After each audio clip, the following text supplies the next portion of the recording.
حالہ back ground سے ٹیک لگائے اور چہرے پر مسرور سی مسکان سجائے نیم دراز تھی۔ اس کی آنکھیں بھی خوشی سے چمک رہی تھیں۔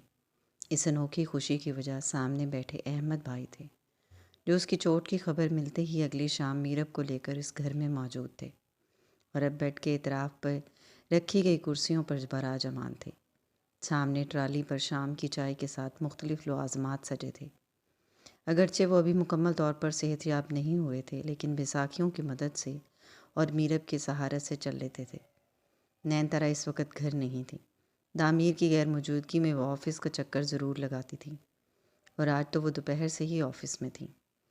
احمد تو مکمل طور پر حالہ کی طرف متوجہ تھا، جبکہ میرب چور نگاہوں سے بار بار اس شاندار کمرے اور اس کمرے میں موجود نرس کا جائزہ لے رہی تھی، جو کچھ دیر پہلے ہی حالہ کے پاؤں کی ڈریسنگ سے فارغ ہوئی تھی اور اب پیشہ ورانہ انداز میں مصروف سی چیزیں سمیٹ رہی تھی۔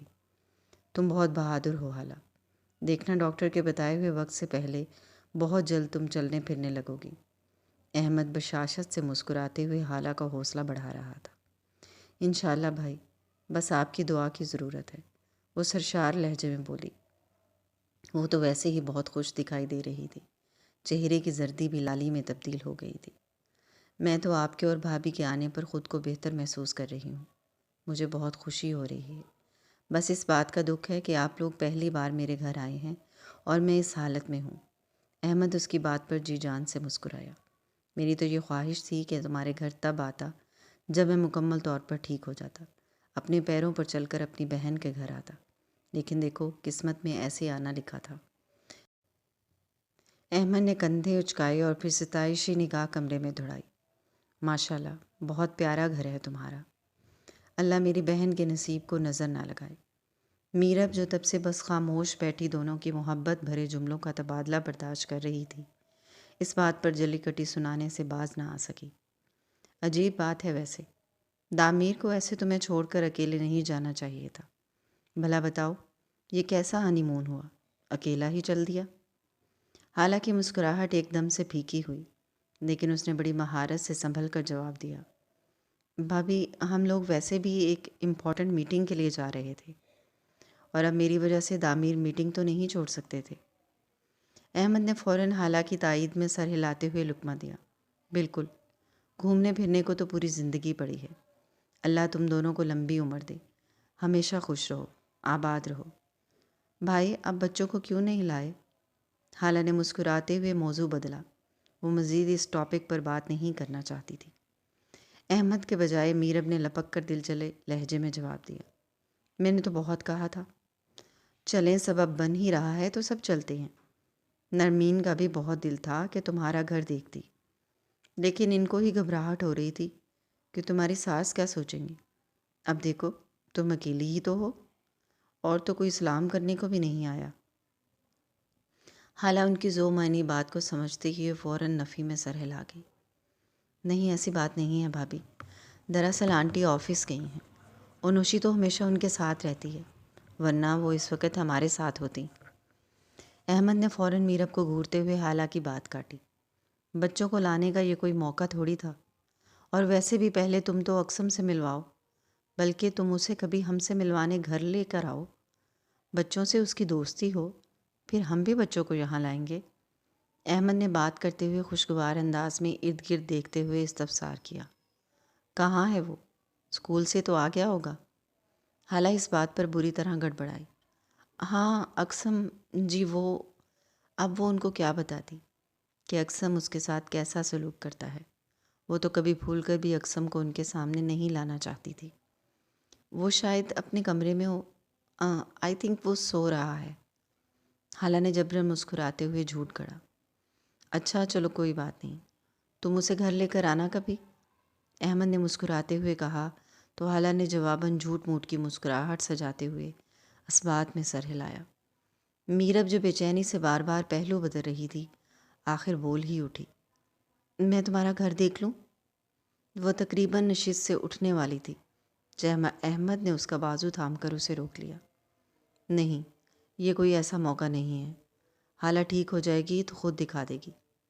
بھابھی سوری، نوشی ہوتی تو وہ آپ کو سارا گھر دکھا دیتی، اس وقت تو سب ملازم بھی مصروف ہوں گے۔ حالہ نے نہایت شرمندگی سے معذرت کرنا چاہی، لیکن احمد نے ایک غصیلی نگاہ میرب پر ڈالتے ہوئے اس کی بات کاٹ دی۔ کوئی بات نہیں حالہ، گھر بھی دیکھ لیں گے۔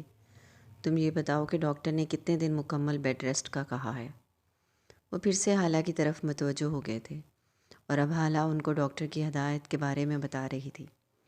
میرب نے منہ بسور کر ان حماق سے حالہ کی باتیں سنتے احمد کو دیکھا اور پھر بدمزہ سی شکل بنا کر لوازمات سے سجی میز کی طرف متوجہ ہو گئی۔ نینتارا کمرے میں داخل ہوئیں تو کمرہ خاموشی میں ڈوبا ہوا تھا۔ وہ اس وقت اکیلی تھیں اور گود میں 4 کتابیں دھری تھیں۔ وہ ویل چیئر کو چلاتی خاموشی سے بنا دستک دیے کمرے میں داخل ہوئی تھیں، جہاں نرس ایک طرف صوفے پر نیم دراز میگزین پڑھ رہی تھی اور حالہ سو رہی تھی۔ نینتارا کو دیکھتے ہی نرس میگزین رکھ کر سیدھی ہو بیٹھی، جبکہ وہ آہستگی سے ویل چیئر چلاتی ہوئیں بیڈ کے قریب حالہ کے سرہانے آ گئیں۔ حالہ گہری نیند میں تھی۔ اس کا خوبصورت چہرہ ہلکی سی زردی لیے ہوئے تھا اور چہرے کی ایک طرف سوزش بھی تھی جو کل ظاہر نہیں ہو رہی تھی۔ شاید جب وہ گری ہوگی تو چہرے پر بھی چوٹ آئی ہوگی۔ انہوں نے نہایت محبت سے اس کی پیشانی پر ہاتھ رکھا۔ اس کی آنکھ کسی کی پیشانی پر ہاتھ پھیرنے سے کھلی تھی۔ قسمندی سے آنکھیں کھول کر خود پر جھکی نینتارا کو دیکھ کر وہ شرمندہ سے ہوتی ہوئی پوری آنکھیں کھول گئی۔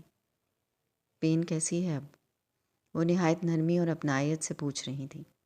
حالہ نے خشک ہوتے لبوں کو آپس میں ملا کر پاؤں کے درد کو محسوس کیا جو اب پھر سے ہو رہا تھا۔ شاید دوا کا اثر زائل ہو چکا تھا۔ بہت بہتر ہے، اس نے مسکراتے ہوئے جواب دیا اور نگاہ سامنے لگی گھڑی پر گئی جو رات کے 8 بجا رہی تھی۔ اوہ، اتنا وقت ہو گیا؟ اس نے نادم ہوتے ہوئے جیسے خود ساختہ سرگوشی کی۔ احمد بھائی کے جانے کے بعد وہ شام 5 بجے سوئی تھی اور اب جا کر آنکھ کھلی تھی۔ کوئی بات نہیں، جتنا ریسٹ کرو گی اتنا اچھا ہے، اور میڈیسن کی غنودگی بھی تو ہوتی ہے۔ نینتارا نے دھیرے سے نفی میں سر ہلاتے ہوئے تسلی دی۔ آپ کب آئیں؟ حالہ ہاتھوں کے سہارے اوپر ہوتے ہوئے اب بیڈ گراؤنڈ سے ٹیک لگا چکی تھی۔ ابھی کچھ دیر پہلے آ کر چینج کیا ہے اور پھر تمہیں دیکھنے چلی آئی، وہ مسکراتے ہوئے بتا رہی تھیں اور ساتھ کمرے کا جائزہ لے رہی تھی۔ حالہ نے بکھرے بالوں کو سمیٹتے ہوئے جوڑے کی شکل دی۔ نگاہ اب ان کی گود میں دھری کتابوں پر گئی تھی۔ اس نے آج صبح ہی انہیں رؤف کی لائبریری سے کچھ کتابیں لانے کی خواہش ظاہر کی تھی۔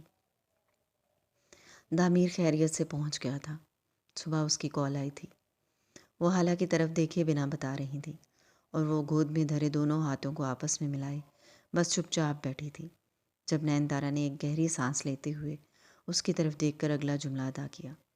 بس اپنے پہنچنے کا بتا رہا تھا، میں نے دوبارہ فون نہیں کیا، سوچا میٹنگز میں بیزی ہوگا۔ جی، وہ بس مختصر سا جی کہنے پر اکتفا کر سکی۔ نینتارا جیسے اسے کچھ کہنے کی منتظر تھی اور پھر اس کے خاموش رہنے پر دھیرے سے سر جھٹک کر اپنی گود میں رکھی کتابوں کی طرف متوجہ ہوئی۔ یہ تم نے لائبریری سے کچھ بکس کا کہا تھا تو میں نے یہ ناول لے کر آئی ہوں۔ یہ میرے فیورٹ ناولز ہیں، تمہیں پسند آئیں گے۔ وہ 4 کتابوں میں سے اوپر کی 3 اٹھا کر اس کی طرف بڑھائے ہوئے تھی۔ حالہ نے مسکراتے ہوئے ان کو تھام لیا۔ تھینک یو سو مچ، میں ضرور پڑھوں گی۔ مشکور لہجے میں شکریہ ادا کرتی ہوئی کتابوں کو بیٹھ کے اطرافی میز پر رکھ رہی تھی جب نینتارا کی کچھ پرسرار سی آواز سنائی تھی۔ یہ ناولز تو واقعی بہت اچھے ہیں، لیکن میں چاہتی ہوں تم یہ ڈائری پڑھو۔ وہ اپنی گود میں دھری بھوری لیدر جلد والی ڈائری اس کی طرف بڑھائے ہوئے تھی جسے وہ اب تک چوتھی کتاب سمجھ رہی تھی۔ ڈائری؟ حالہ نے بھویں اچکائی ڈائری کی طرف دیکھتے ہوئے استفسار کیا۔ ہاں ڈائری، نینتارا نے اس بات میں سر ہلایا۔ حالہ نے یوں ہی حیرت زدہ سے انداز میں ڈائری ان کے ہاتھ سے تھام لی جبکہ وہ ٹھہرے ٹھہرے لہجے میں بول رہی تھی۔ میں جانتی ہوں تمہارے دل میں دامیر کو اور اس کی پرسنالٹی کو لے کر بہت سے شک اور غلط فہمیاں ہیں۔ میں دل سے چاہتی ہوں تمہاری یہ ساری غلط فہمیاں چھٹ جائیں اور تمہارا دل دامیر کے لیے صاف ہو جائے۔ حالہ یکٹک ان کی طرف دیکھ رہی تھی جہاں ان کے چہرے کے تاثرات بہت عجیب تھے۔ وہاں بہت گہری اداسی بھی نظر آ رہی تھی۔ اور اس کے لیے یہ ڈائری تمہاری مدد کرے گی، وہ رک رک کر بول رہی تھی۔ اس ڈائری میں میری اور دامیر کی زندگی سے جڑی بہت سی باتیں ہیں جو شاید اب تک تمہیں نہیں پتہ، اور ہم دونوں کبھی چاہتے بھی نہیں تھے کہ یہ باتیں سب پر کھلیں، لیکن اب تمہیں دیکھ کر مجھے لگا تم ہی وہ تیسری کڑی ہو جسے یہ سب جان لینا چاہیے۔ حالہ نے ان کی بات سنتے ہوئے حیرت سے گود میں دھری ڈائری کو دیکھا۔ میں نے بہت دفعہ یہ سوچا تھا کہ میں رانیہ کو یہ ڈائری دوں، لیکن نہ جانے کیوں کبھی ایسا لمحہ نہیں آیا، اور پھر بہت جلد سب کچھ بگڑ گیا۔ اب سوچتی ہوں شاید مجھے اس کو یہ ڈائری دینی چاہیے تھی۔ وہ بہت اداس اور دلگیر لہجے میں کہہ رہی تھی، اور حالہ کو سمجھ نہیں آ رہا تھا اس لمحے وہ ان کو کیا کہے۔ ایک گہری خاموشی کی لپیٹ چند سیکنڈ قائم رہی، اور پھر وہ گہری سانس باہر اونڈیلتی ہوئی سر جھٹک گئی۔ خیر، تم یہ ضرور پڑھنا بیٹا۔ جی۔ حالہ اب بھی حیران سی تھی، اور اس سے پہلے کہ وہ مزید کچھ کہتی، ہلکی سی دستک کے بعد ملازمہ اندر داخل ہوئی اور نین طرح سے مخاطب ہوئی۔ بیگم صاحبہ، عاظم صاحب آئے ہیں۔ ہاں، میں چلتی ہوں۔ انہوں نے آہستگی سے ملازمہ کو جواب، اور پھر مسکراتی ہوئی حالہ کی طرف متوجہ ہوئیں۔ اوکے بیٹا، ریسٹ کرو۔ حالہ نے مسکراتے ہوئے سر اس بات میں ہلایا۔ وہ اب نرس کو ہدایت کر رہی تھی، میڈم کو فریش ہونے میں ہیلپ کریں، میں ڈنر بھجواتی ہوں۔ Okay ma'am. نرس نے مؤدبانہ سر ہلایا، اور وہ اپنی ویل چیئر کو چلاتی ہوئی ملازم کے ہمراہ کمرے سے باہر نکل گئیں۔ حالہ نے اپنی گود میں دھری ڈائری کو اٹھایا اور کھولا۔ پہلے صفحے پر دامیر کی ڈیٹ آف برتھ لکھی تھی، اور ساتھ ہی اس کی پیدائش کی وقت کی تصویر تھی۔ میم چلیے واش روم چلتے ہیں، نرس اس کے سر پر کھڑی کہہ رہی تھی۔ حالہ نے فوراً ڈائری بند کی، اپنے تکیے کے نیچے رکھی اور نرس کی طرف ہاتھ بڑھا دیا، جو نہایت مہارت سے اسے بیڈ سے اٹھنے میں مدد کر رہی تھی۔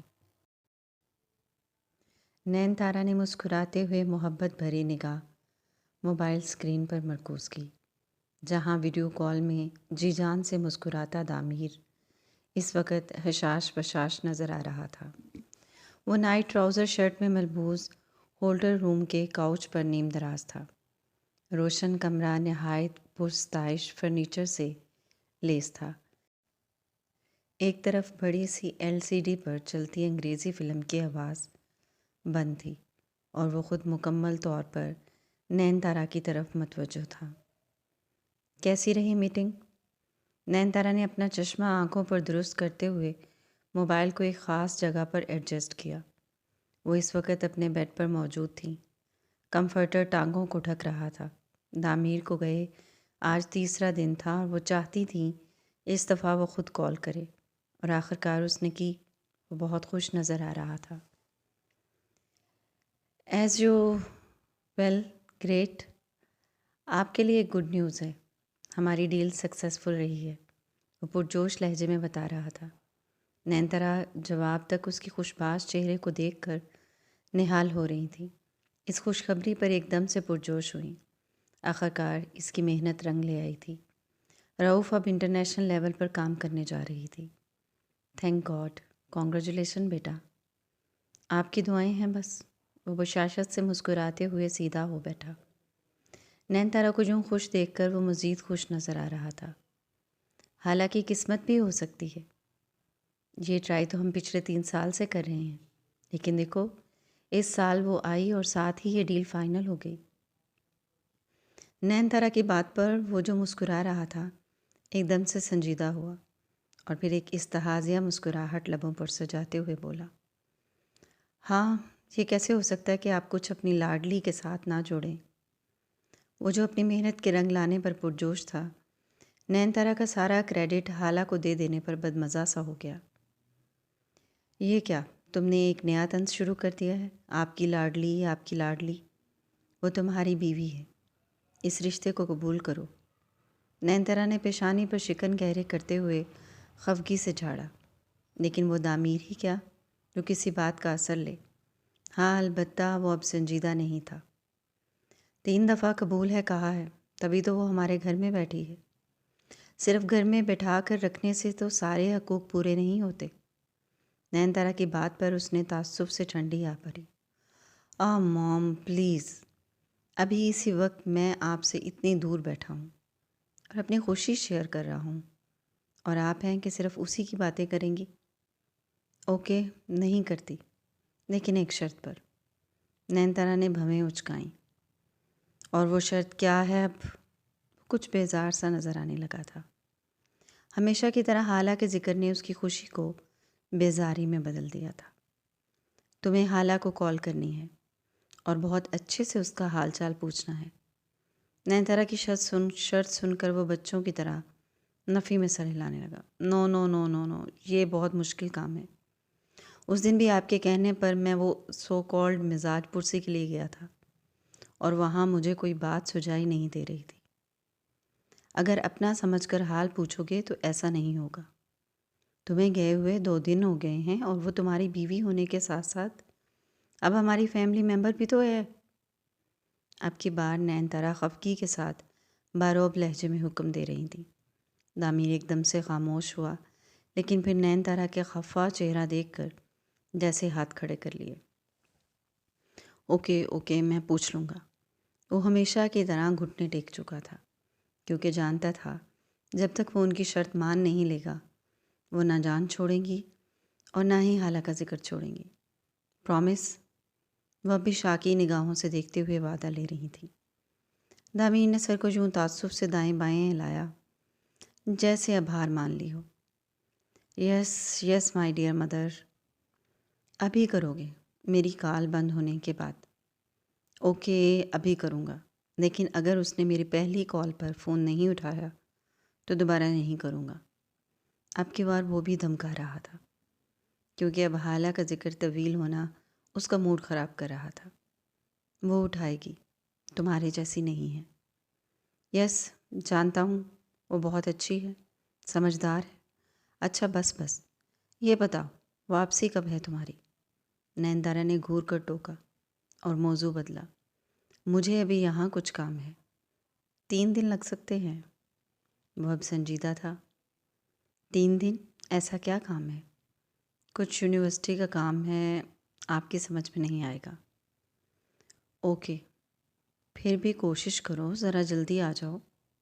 وہ بضد تھی۔ جی اچھا، کروں گا۔ آپ بتائیں آفس میں سب ٹھیک تھا؟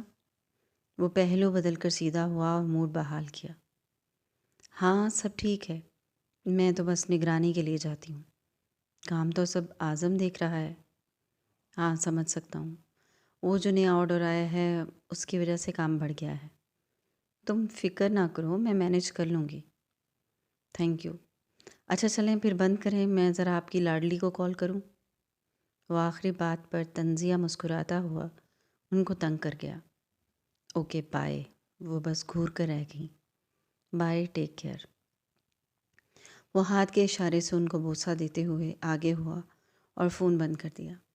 گہری سانس لی اور پھر نچلے لب کو دانتوں میں دبائے موبائل اسکرین پر حالہ کے نمبر کو نکالا۔ چند سیکنڈ کچھ سوچنے کے بعد اس نے کال کے بٹن کو پریس کیا اور فون کان سے لگایا۔ حالہ آنکھیں بند کیے چت لیٹی تھی جب فون کی گھنٹی بجتی سنائی دی۔ کل سے اس کے پاؤں کا درد بڑھ گیا تھا۔ وہ زیادہ وقت دواؤں کے زیر اثر سوئی رہتی ہے اور جس وقت جاگ رہی ہوتی تھی تکلیف کی وجہ سے کچھ بھی سمجھ نہیں آتا تھا۔ یہی وجہ تھی ناولز اور وہ ڈائری 2 دن سے ویسے ہی رکھی ہوئی تھی۔ اس نے کروٹ لے کر بیٹھ کے اطرافی میز سے فون اٹھایا اور چہرے کے سامنے کیا۔ دامیر کا نمبر دیکھتے ہی آنکھوں کی پتلیاں پھیل گئیں۔ کال اٹھا کر فون کان سے لگانے تک وہ حیرانگی کی حالت میں تھی۔ ہیلو؟ اس کا ہیلو بھی حیرت میں ڈوبا ہوا تھا۔ دوسری طرف وہ جو دعا کر رہا تھا کہ وہ کال ہی نہ اٹھائے، اب کچھ چوکنا سا ہو بیٹھا۔ ہیلو؟ دامیر کے گمبھیر لہجے نے جیسے کھوئی کھوئی سے حالہ کو ہوش دلایا۔ یقین آیا کہ دوسری طرف وہی ہے۔ کیسی ہو؟ چوٹ کیسی ہے؟ وہ نگاہیں سامنے ٹی وی اسکرین پر جمائے ہاتھوں میں پکڑے ریموٹ سے مسلسل چینل بدل رہا تھا۔ پہلے سے بہتر ہے، حالہ نے نگاہیں چھت پر ٹکاتے ہوئے آہستگی سے جواب دیا۔ That's good. دوسری طرف وہ مصروف لہجے میں یوں بات کر رہا تھا جیسے سر سے اتار رہا ہو۔ اب دونوں طرف خاموشی چھا گئی تھی۔ دامیر کے پاس باتیں ختم ہو چکی تھیں، لیکن حالہ نے ہمت جمع کیے خاموشی کو توڑا۔ آپ کیسے ہیں؟ میٹنگ کیسی رہی؟ وہ کچھ جھجکتے ہوئے مستفسر تھی۔ دوسری طرف وہ جواب میں کوئی بات سجھائی نہ دینے پر ذرا جھنجھلایا ہوا تھا۔ ایک دم سے پرسکون ہوا اور کاؤچ کی پشت سے ٹیک لگائی۔ Well, meeting was successful. Oh, congratulation. Hala کو واقعی خوشی ہوئی تھی اور اس کے یوں چہک کر مبارکباد دینے پر وہ ایک لمحے کے لیے حیرت زدہ سا ہوا، لیکن اسے یوں اس کے پرجوش ہو کر مبارکباد دینے پر خوشی ہوئی۔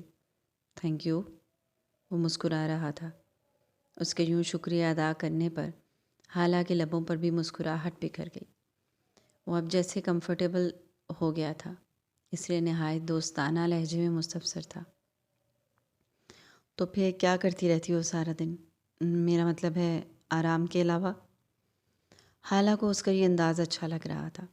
نہ جانے کیوں فائنل فنکشن کی تیاری کے دن یاد آ گئے جب وہ اس سے اسی لہجے میں بات کیا کرتا تھا۔ کچھ خاص نہیں، چند بکس ہیں اور ٹی وی۔ حالہ نے کچھ سوچ کر جھوٹ بولا، حالانکہ پچھلے 2 دن سے وہ سونے اور درد سے لڑنے کے علاوہ کچھ نہیں کر رہی تھی۔ مطلب وقت ضائع کر رہی ہو، ہونٹوں کو گول کرتے ہوئے پرسوچ لہجے میں گویا ہوا۔ میں اعظم سے کہتا ہوں کل تمہیں لیپ ٹاپ اور کچھ آفس کا کام دے جائے جو تم بآسانی گھر بیٹھ کر سکتی ہو۔ وہ نہایت سنجیدگی سے کہہ رہا تھا کیونکہ اسے اچانک ہی یہ خیال آیا تھا کہ اعظم کا ورک لوڈ کم کرنے کا یہ ایک بہترین حل ہے۔ جی ٹھیک ہے، حالہ نے بنا چون چرا حامی بھری۔ اب اسے کیا بتاتی کہ وہ اب ٹھیک نہیں ہے؟ گڈ، تو پھر میں اسے کال کرتا ہوں، تم بھی اس کے ساتھ رابطے میں رہنا۔ جی، وہ بس جی جی کرنے پر اکتفا کر رہی تھی کیونکہ اس وقت تعمیر کا لہجہ بالکل اپنے ماتحت سے بات کرنے جیسا تھا۔ اوکے، پھر گیٹ ویل سون، ٹیک ریسٹ۔ وہ نہایت عجلت میں اب بات مکمل کر کے فون بند کرنا چاہتا تھا۔ تھینک یو، حالہ نے سرسری لہجے میں جواب دیا۔ بائے، اللہ حافظ۔ حالانکہ اللہ حافظ کہتے ہی دوسری طرف سے فون بند ہو گیا۔ تعمیر نے فون بند کرتے ہی ایسے سانس خارج کی جیسے بہت مشکل کام سر انجام دیا ہو۔ وہ اب سونے کے غرض سے کاؤچ سے اٹھ کھڑا ہوا تھا، جبکہ دوسری طرف حالہ اب پوری آنکھیں کھولے چھت کو گھور رہی تھی۔ نہ جانے کیوں ایسا لگ رہا تھا اس کی یہ چوٹ اللہ کی کوئی حکمت ہے۔ نینتارا کی محبت اور تعمیر کا یہ رویہ، سب کچھ بہت بھلا محسوس ہو رہا تھا۔ یہ سب اس چوٹ کے بعد ہی تو تھا۔ سنہری بالوں کی اونچی پونی ٹیل بنائے، ایک ہاتھ میں فائل تھامے اور دوسرے ہاتھ میں پکڑے موبائل پر پیغام ٹائپ کرتی وہ بعجلت شیشے کے بنے کیبن سے باہر نکلی اور پھر سامنے کھڑے شخص کو دیکھ کر جیسے بت بن گئی۔ فائل ہاتھ سے چھوٹ کر فرش پر جا گری تھی۔ وہ سیاہ شرٹ اور جینز پر براؤن کوٹ پہنے مسکراتے ہوئے سینے پر ہاتھ باندھے کھڑا تھا۔ فاریہ تھامسن۔ پلک جھپنا بھول گئی تھی۔ تعمیر ہنوز مسکرا رہا تھا۔ وہ ڈیوڈ سے اس کی کمپنی کا پتہ کر کے سیدھا یہاں آیا تھا۔ ڈیوڈ سے اس کی ملاقات اتفاق نہیں تھی، یہاں وہی اس کا واحد دوست تھا جس سے ملنے کا منصوبہ وہ پاکستان سے ہی بنا کر آیا تھا۔ لیکن جب اس کی زبانی فاریہ کے بارے میں سنا تو حیرت کے ساتھ ساتھ دکھ بھی ہوا۔ اس نے پچھلے سال شادی کی تھی جو صرف گنتی کے چند ماہ ہی چلی اور اس کے بعد دونوں میں علیحدگی ہو گئی۔ ریچل بیرن ایک امیر کبیر مگر بگڑا ہوا لڑکا تھا اور وہ کال ڈیوڈ وہ فاریہ پر تشدد بھی کرتا تھا اور آخری 1 ماہ اسے قید میں رکھنے کی کوشش بھی کی گئی، لیکن وہ ایک بہادر لڑکی تھی جو اپنے لیے لڑی اور آخر اس سے علیحدہ ہو گئی۔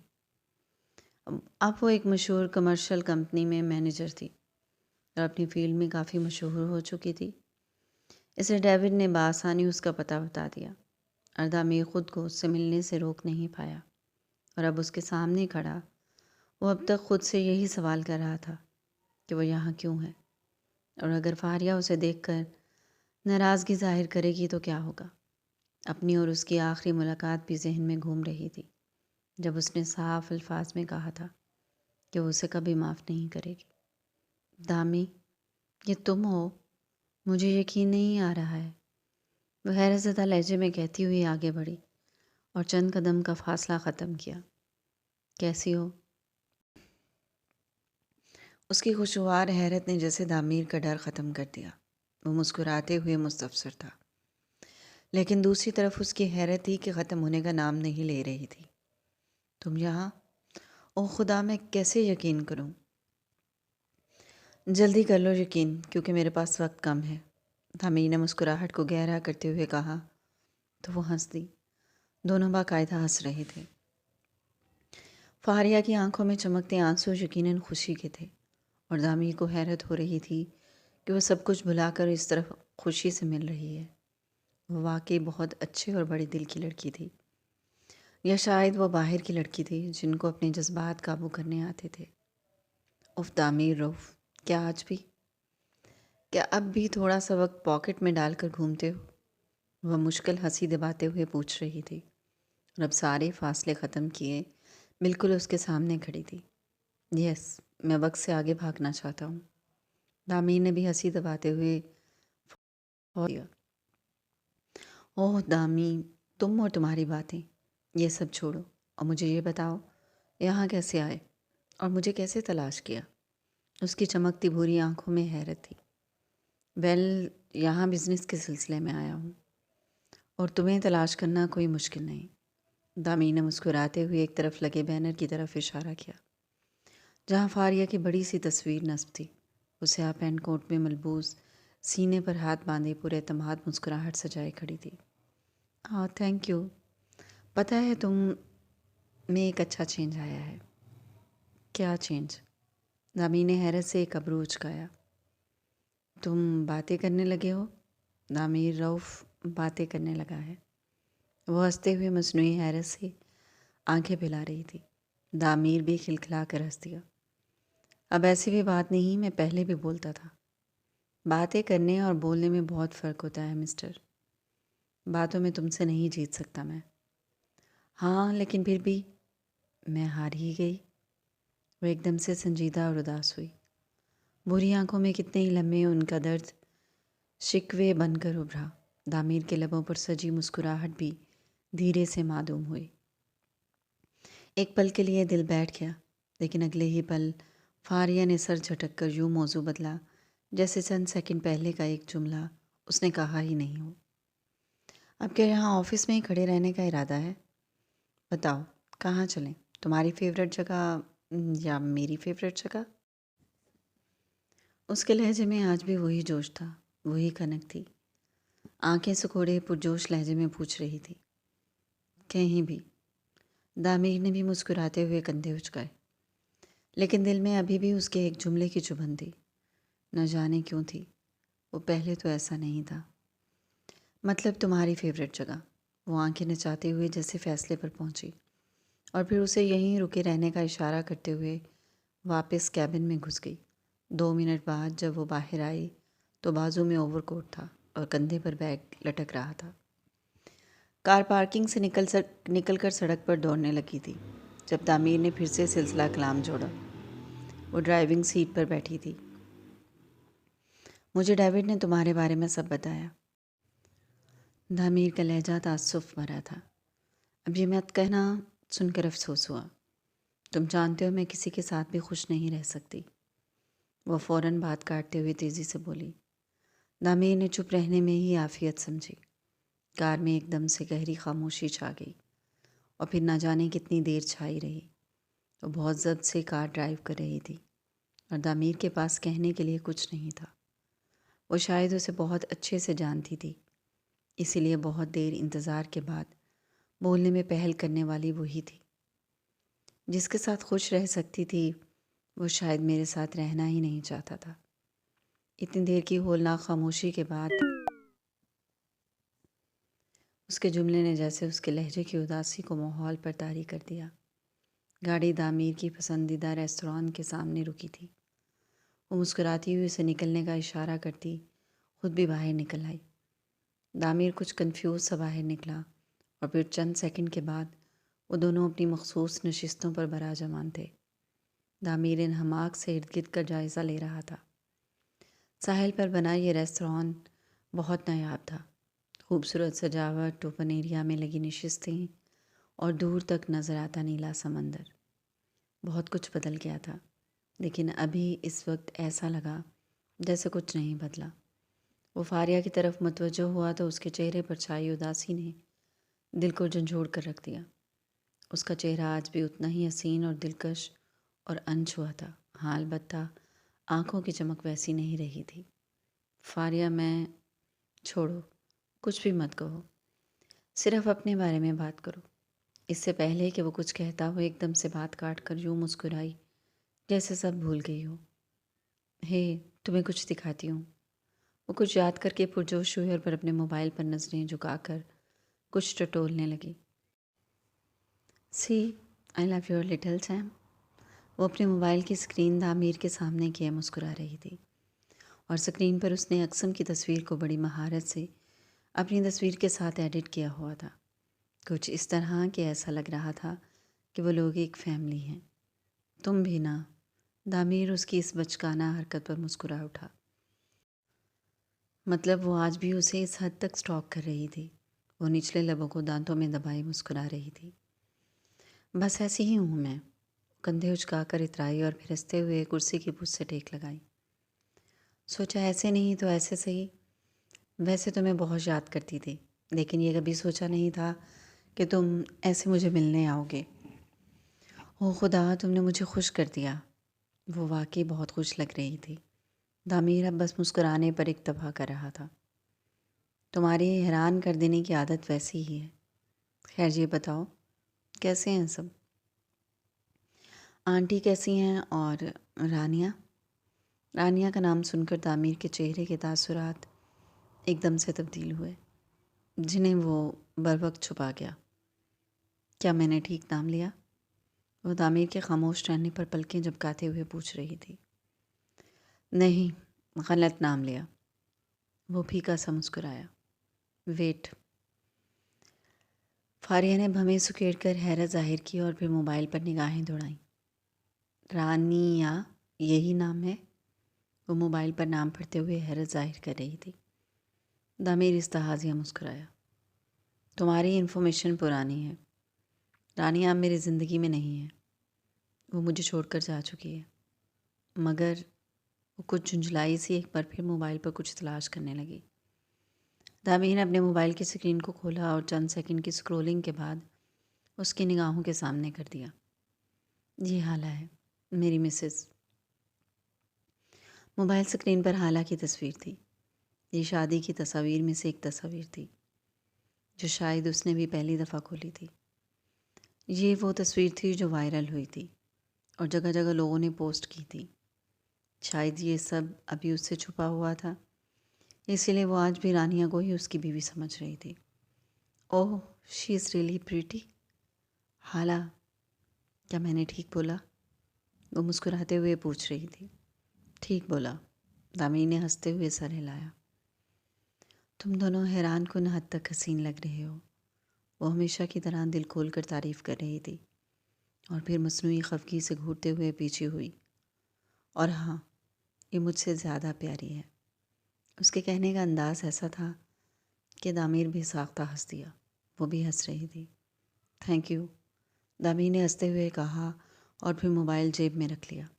باتوں کا رخ اب پرانی مگر خوشگوار یادوں کی طرف مڑ گیا تھا۔ فاریہ نے اس کے بعد کوئی ایسی بات نہیں کی تھی جس سے اس کا یا پھر تعمیر کا موڈ خراب ہوتا۔ وہ جانتی تھی تعمیر بس کچھ دیر کے لیے اس کے ساتھ ہے اور وہ ہمیشہ کی طرح اس ساتھ کو خوشگوار رکھنا چاہتی تھی۔ احمد ہاؤس کے چھوٹے سے کچن میں پریشر کوکر کی سیٹی نے شور مچا رکھا تھا اور اسی شور میں میرب تھوڑا اونچا بول کر اپنی بات نرمین تک پہنچا رہی تھی، جو سامنے دیوار کے ساتھ لگی مزے سے سیب کھاتے ہوئے اسے سن رہی تھی۔ اس دن سے میری تو نیندیں حرام ہو گئی ہیں۔ یقین کرو، جیسے ہی میں روف الاس میں داخل ہوئی، پلک جھپکنا ہی بھول گئی۔ نرمین کی آنکھوں میں حسد کا دھواں بھر رہا تھا۔ اس نے لاپرواہی ظاہر کرتے ہوئے چہرے پر گرتی لمبی سی لٹ کو ایک ادا سے پیچھے کیا۔ میرا متواتر روف الاس اور حالہ کی قسمت پر رشک کر رہی تھی، جو اب اس کی برداشت سے باہر ہو رہا تھا۔ اف، محل جیسا گھر، آگے پیچھے نوکر چاکر اور اتنی ٹھاٹھ، میرا تو کلیجہ جل گیا۔ بڑی قسمت کھلی ہے اس لڑکی کی بھئی تم بھی جاتی تو ہوش اڑ جاتے تمہارے۔ جی نہیں، مجھے کوئی شوق نہیں اس کے ٹھاٹ پاٹ دیکھنے کا۔ ویسے اب سمجھ آئی کہ وہ کس لیے سب بھول گئی ہے۔ یاد نہیں کل تک کیسے اذلان کے لیے روتی پھرتی تھی؟ ہائے میرا اذلان، میں مر جاؤں گی، یہ ہو جائے گا وہ ہو جائے گا، اور دیکھو اب کوئی ہوش ہی نہیں ہے۔ نرمین نے ناک چڑھاتے ہوئے جلے دل کے پھپولے پھوڑے اور میرب نے بھی بدمزہ صورت بنائی۔ نرمین کی باتوں نے تو جیسے اس کے زخموں پر نمک کا کام کیا تھا۔ ہاں، اور اب وہ میرے سر پر مسلط کر گئی۔ پہلے 4 سنبھالے نہیں سنبھلتے تھے، اب یہ ایک اور میری ذمہ داری بن گیا ہے۔ میرب نے تیوری چڑھائے دل جلے انداز میں کہا۔ باہر ٹی وی لانج میں تھوڑی دیر پہلے اسکول سے واپس آئے بچوں نے ادھم مچا رکھا تھا۔ آپ کو ہی حالہ سے جان چھڑوانے کا شوق تھا؟ اچھا بھلا سب چل رہا تھا، کماتی بھی تھی، ہمارے روب تلے دبی بھی رہتی تھی اور اذلان کو بھی سنبھالتی تھی۔ نرمین نے بچا کچا سیب بے دلی سے کوڑے دان کی طرف اچھالتے ہوئے کہا، جو غلط نشانہ لگنے پر ٹوکری کے پاس جا گرا۔ کہہ تو تم صحیح رہی ہو، اپنے پاؤں پر کلہاڑی مارنے والی میں خود ہی ہوں۔ اتنا بگاڑ کر رکھا ہوا ہے بچہ کہ مجال ہے کسی بہن بھائی سے بنتی ہو۔ مجھے تو ایسے دور بھاگتا ہے جیسے میں اس کی کوئی دشمن ہوں۔ پتہ نہیں کیا کچھ سکھاتی پڑھاتی ہوگی جو میرا سگا بیٹا ہو کر بھی مجھ سے اتنی نفرت کرتا ہے۔ میرب نے اپنا دکھڑا رویا اور پلٹ کر پریشر کوکر کے نیچے آنچ بند کرنے لگی۔ احمد بھائی تو آپ کو ہی الزام ٹھہراتے ہیں، اب اذلان سے اچھا سلوک نہیں کرتی ہیں۔ نرمین کی بات پر میرب کا چہرہ ایک دم سے سرخ ہو گیا۔ وہ اس بات پر تڑپ اٹھی، میں اس کے ساتھ بالکل ٹھیک سلوک کرتی ہوں۔ حقیقت تو یہ ہے کہ میں اور احمد اس دنیا میں لانا ہی نہیں چاہتے تھے، یہی حالہ ہی پیچھے پڑی تھی، اور اپنے حمل سے لے کر پیدا کرنے تک میں نے اس کے لیے کبھی محبت نہیں پالی کہ یہ تو حالہ کو دینا ہے، اور دیکھو آج گھوم پھر کر وہ میرے ہی پاس آ گیا۔ میں اب اس کے لیے وہ ممتا کیسے لاؤں؟ اور نہ ہی وہ بچہ مجھے اپنی ماں سمجھتا ہے۔ مجھ سے نہیں ہوتا یہ سب کہ اب اتنے سالوں بعد نئے سرے سے اس کے لیے ممتا جگاؤں، اور ویسے بھی حالہ اور مصطفیٰ نے اسے جن چونچلوں کا عادی کیا ہوا ہے، ایسے چونچلے اور ناز رکھے میں نے اپنے ایک بچے کے بھی نہیں اٹھائے، اور نہ مجھ میں اتنی سخت ہے۔ وہ دانت پیستے ہوئے اپنی بات مکمل کرنے کے بعد پھر سے چولہے کی طرف مڑی تھی، اور اسی وقت سہما سا اذلان کچن میں داخل ہوا۔ اس کے چہرے کے تاثرات سے صاف ظاہر تھا کہ وہ میرب کی تمام جلی کٹی باتیں سن چکا ہے۔ وہ اسکول کی وردی تبدیل کر چکا تھا اور اب اترے چہرے کے ساتھ التجائی نظروں سے میرب کی پشت کو کھو رہا تھا۔ نرمین کی نگاہ اس پر پڑی تو اس نے فوراً گلا کھنکارتے ہوئے میرب کو مخاطب کیا، مبادا اس کی آمد سے بے خبر اس کے خلاف مزید کچھ بول دے۔ آپ ہی پیچھے دیکھ لیں ذرا۔ نرمین کے بلانے پر وہ حیرانگی سے مڑی، اور جیسے ہی اذلان پر نگاہ پڑی ایک پل کے لیے پریشان سی ہوئی۔ مجھے بھوک لگی ہے۔ میرب کے پلٹتے ہی وہ جو سہما سا کھڑا تھا معصومیت سے اپنی مدعا پیش کی۔ اس کے چہرے کی پزمردگی سے ظاہر تھا وہ واقعی بھوکا ہے۔ ابھی کھانا بن رہا ہے، کچھ دیر صبر کرو۔ میرب نے ہمیشہ کی طرح تیوری چڑھائے ٹکا سا جواب دیا۔ نہ جانے کیوں سے دیکھتے ہی میرب کا پارا کیوں چڑھ جاتا تھا اور ذہن میں عجیب و غریب باتیں سر اٹھانے لگتی تھیں۔